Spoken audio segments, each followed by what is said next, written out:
So there is a bit of a new king of the hill from a wireless perspective. Here we are with this chart again, 6 and 6E. I liked how they presented it here because you just see this blue kind of overlap. And the apologies if you're the lawnmower outside. And the beautiful part of this is all the technologies that we talked about in Wi-Fi 6 exist in 6E. It's not necessarily an upgrade of the protocol with new features and functionalities and all that kind of stuff. We're just extending that capability into the 6 gigahertz spectrum. So in that little depiction of kindergarten, I don't have everybody shouting out and trying to get their own. They're trying to interject and interrupting the Wi-Fi 6 clients.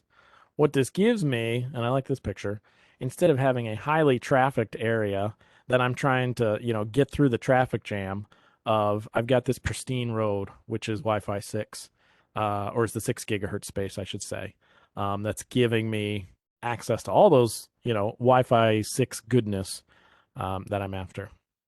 No surprise, we've got a few new products that coincide with this, and that's because to access the 6 gigahertz frequency, you need a new radio. So you can see in this chart here, I've got my 2.4 still. I can still service those clients. I've got my 5 gigahertz. I can still service those clients, but I have this new 6 gigahertz radio. So they just added more on.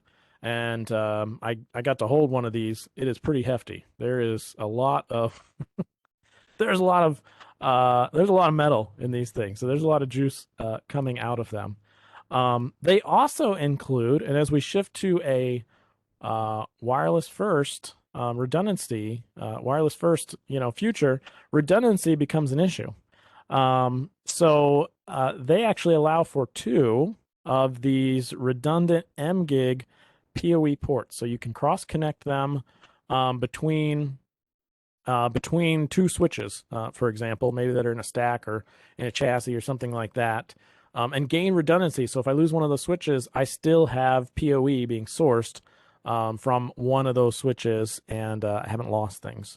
And so, again, this is just kind of a push to this wireless first future where that becomes almost the first edge, the first connection point into the network, and then we go to the switches from there. So, not to be outdone, this is the Cisco Catalyst 9136 for those of you that are using 9800 controllers and Cisco Catalyst AeroNet APs. We also have a new one, a new access point on the Meraki side, so the MR57. And fascinatingly enough, I'm just going to go back and forth between these. Look at that AP. Look at that AP. Look at that AP. Look at that AP. That's the same AP. These are, and Cisco's pushing in this direction somewhat to give some flexibility to management. But hardware-wise, you're looking at the same AP. So that tradition, of incredible reliability of the Cisco access points continues to evolve and pushes into the Meraki space. We're just running Meraki software on these. But all the same things apply, right? I've got my dual 5 gig, 6 gigahertz spectrums on here, my dual 5 gig ports, and you can even see what those look like on the backside. Also, just kind of nice from an installation perspective.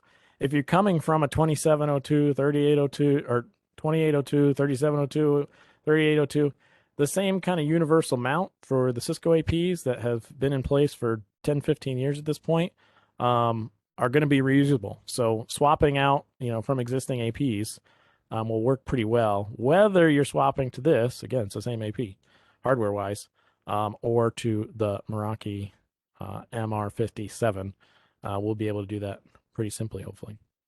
All right, one little note about 6E. So I said we're gaining access to the 6 gigahertz spectrum. For my international customers on the call, we do have caveats with that because the reality is the United States did that. Along with some other countries, Brazil, Chile, South Korea. This chart's actually like a year old at this point, but it gave some nice color coding, so it conveys the idea. Europe, though, in particular, still kind of navigating that. A lot of them have offered half of that 6 gigahertz spectrum. So if I try and reverse course here quickly, A lot of them have, include about half of this. We still get a ton more channels, but it's something to be aware of if you're ordering or doing some planning around, 6E in those international markets. Not all countries are equal, since this is, regulators and the government that is making space for 6 gigahertz.